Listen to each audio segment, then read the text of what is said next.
Assalamualaikum warahmatullahi wabarakatuh. Terima kasih pada ibu-ibu sudah hadir pada acara B2K2 pada malam hari ini ya. Ini hukumnya wajib Bu ya, karena ini memang sudah ketentuan dari pemerintah ya, karena program ini program PKH yang bersyarat ya.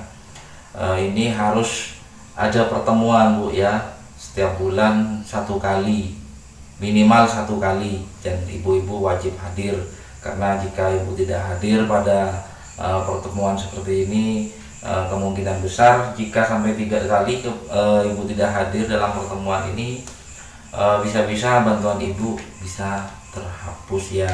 Nah, mari kita lanjutkan pembahasan ini ya. Ibu-ibu ada yang ingat kemarin membahas tentang apa? Ada ya, tentang apa Bu? Iya betul, tentang kekerasan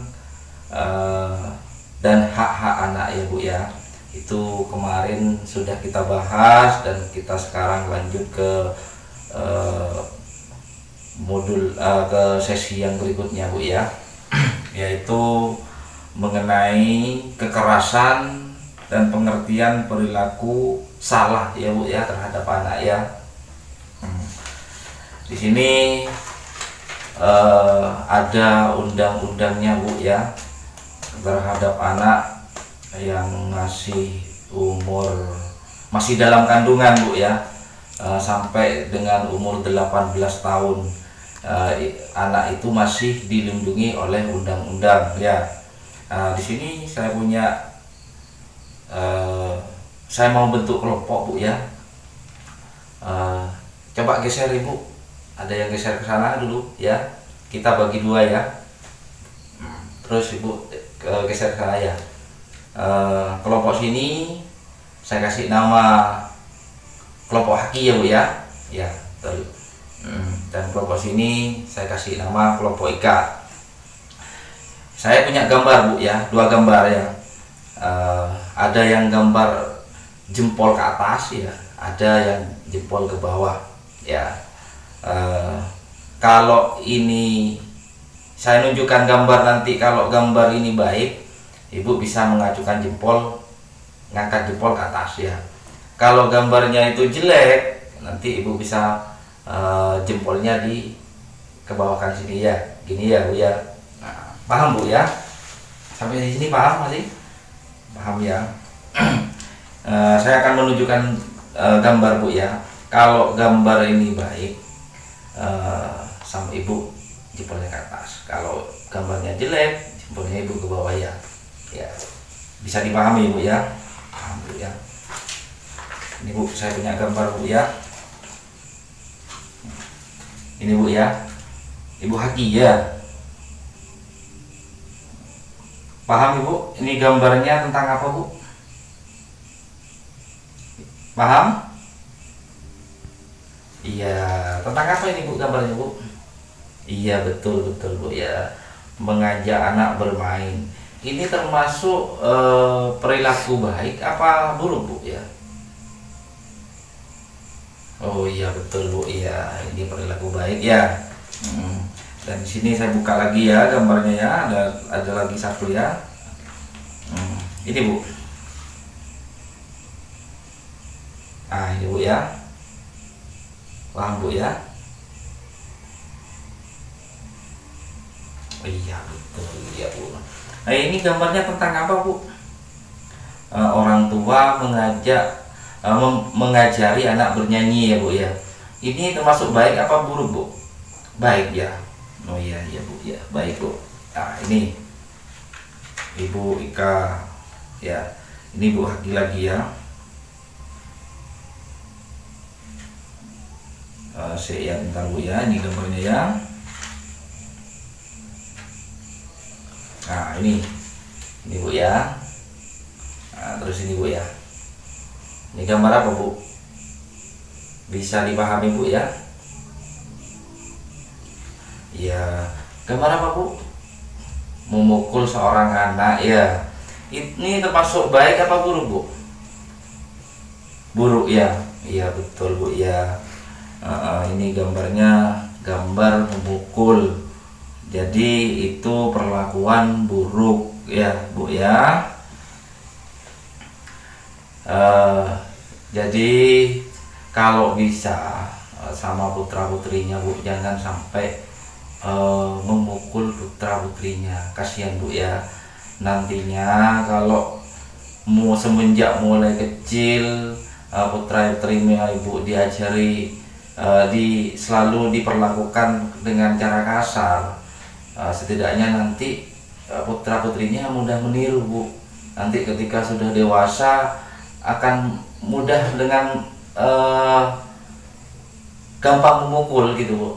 Mungkin dari ke temannya atau ke putra putrinya nanti. Kan apa? Mulai kecil Ibu sering melakukan seperti itu, Bu. Jadi putra putrinya Ibu nanti akan meniru seperti itu. Ya, kalau bisa Ibu jangan seperti itu. Kasihan kan, Bu ya.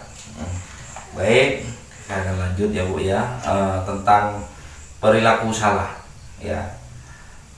Di sini saya akan menjelaskan tentang perilaku salah, Bu ya. Nah, perilaku salah segala bentuk perlakuan yang tidak sepatutnya dilakukan oleh orang-orang yang diberi tanggung jawab, kuasa atas dan mempunyai kewajiban untuk memelihara dan merawat anak yang dapat berpotensi merugikan sementara atau permanen, melukai, menimbulkan kecacatan, bahkan dapat mengancam jiwa anak ya. Ketika Ibu melakukan hal-hal yang salah ya, seperti yang saya jelaskan barusan ya, yang rugi Ibu sendiri ya.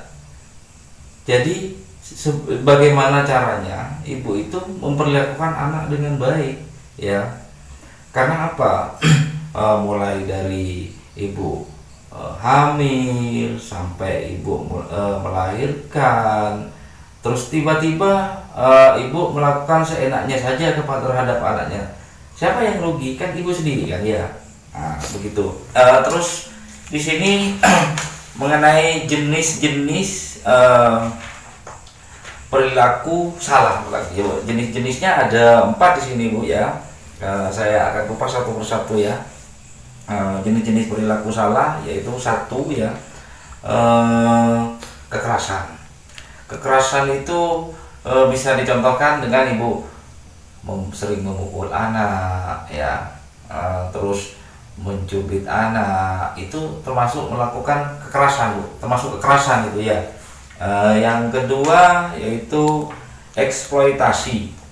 Eksploitasi itu contohnya bisa pemerkosaan itu, Bu ya.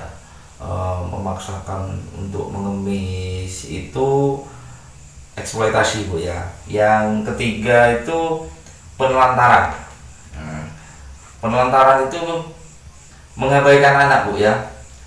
Putra putrinya diabaikan, entah dia mau ngaji atau tidak, itu sudah dibiarkan, Bu. Dibiarkan saja sudah. Ya, atau waktunya sekolah tidak disekolahkan, itu termasuk penelantaran, Bu ya. Yang keempat itu adalah pembahayaan. Pembahayaan itu bisa dicontohkan dengan satu contoh ya. Satu contoh ini melakukan pergaulan bebas, Bu ya.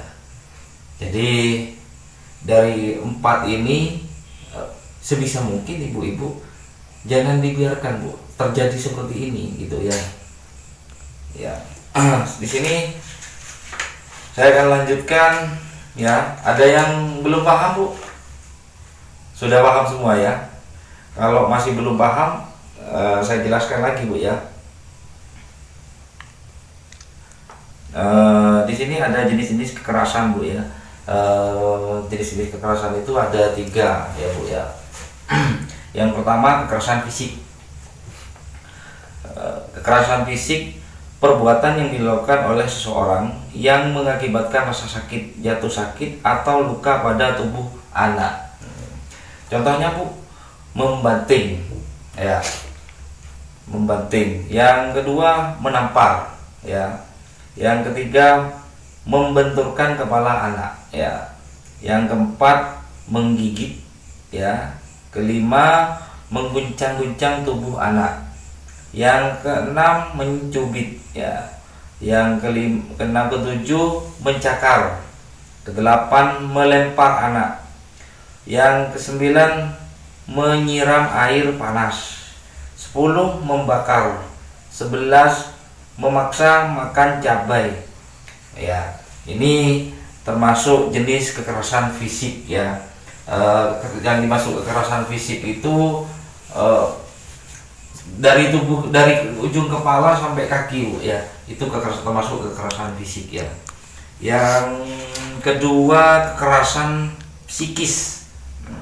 Kekerasan psikis adalah perbuatan yang mengakibatkan rasa tidak nyaman, bahkan menimbulkan trauma yang berkepanjangan terhadap anak. Kekerasan ini sering terjadi berulang-ulang tanpa disadari dan atau disadari oleh pelaku. Contohnya sering mengkritik, ya, meremehkan, membentak, ya, mempermalukan anak di depan orang lain, tidak mencintai anak atau menunjukkan kasih sayang, ya, mendorong untuk terlibat dalam kegiatan kriminal, ya.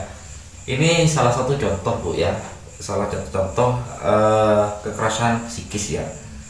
Yang ketiga yaitu kekerasan seksual, ya.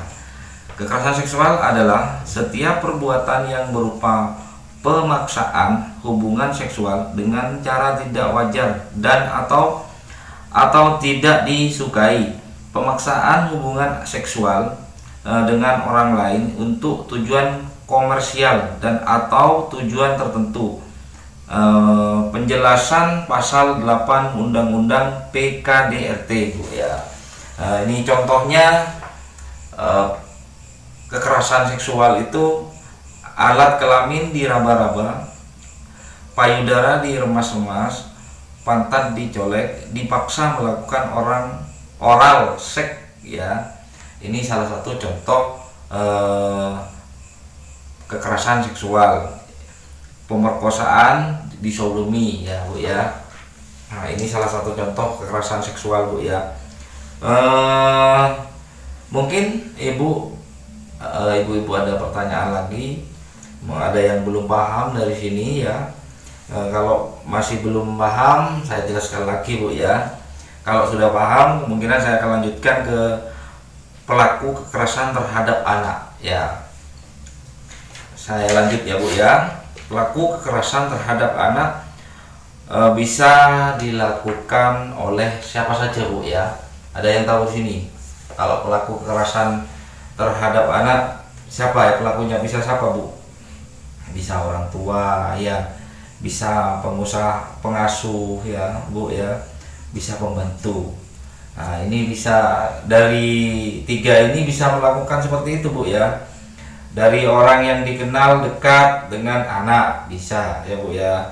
Dari guru, dari dokter, dari lesnya putra putrinya ibu, ya, bisa melakukan seperti itu, Bu, ya.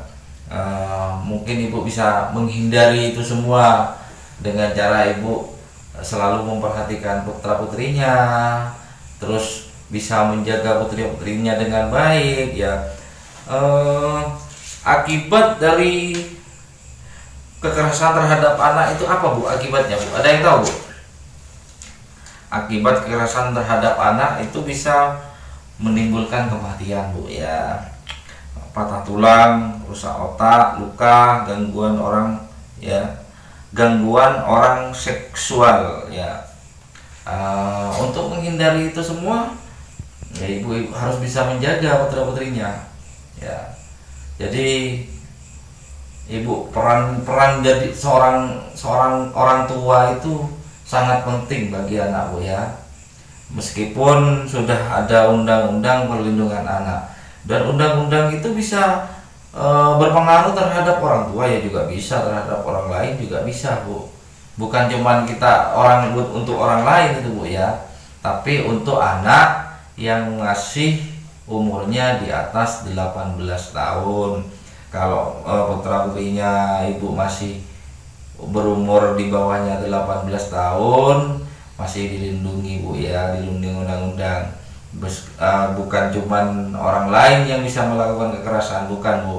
Meskipun orang tuanya melakukan kekerasan, pastinya akan bersentuhan dengan hukum Bu ya. Maka dari itu tolong hati-hati terhadap orang tua yang punya anak ya, mungkin dari orang lain ya, karena kalau sudah tersentuh dengan undang-undang PPA Bu ya, di bawah umur ya, masih di bawahnya 18 tahun, risikonya sangat tinggi Bu, bisa ancamannya 15 tahun, bisa terjadi seperti itu Bu ya. Jadi pembelajaran ini semoga bermanfaat ya Bu pada ibu dan keluarganya, mungkin bisa diterapkan kepada orang lain ilmu-ilmu dari sini ya Bu ya, bagaimana caranya menjaga anak dengan baik ya. Nah, sudah ada yang mau bertanya Bu ya? Ada apa tidak? Sudah paham semua Bu ya? Baik, kalau sudah paham, sudah mengerti apa yang saya sampaikan mulai tadi sampai sekarang, saya akhiri pertemuan ini ya. Semoga pembelajaran hari ini bisa bermanfaat, bisa berguna untuk ibu dan keluarganya, bisa juga dikembangkan kepada orang lain ya. Saya akhiri pertemuan ini, wabillahi taufiq wal hidayah. Wassalamualaikum warahmatullahi wabarakatuh.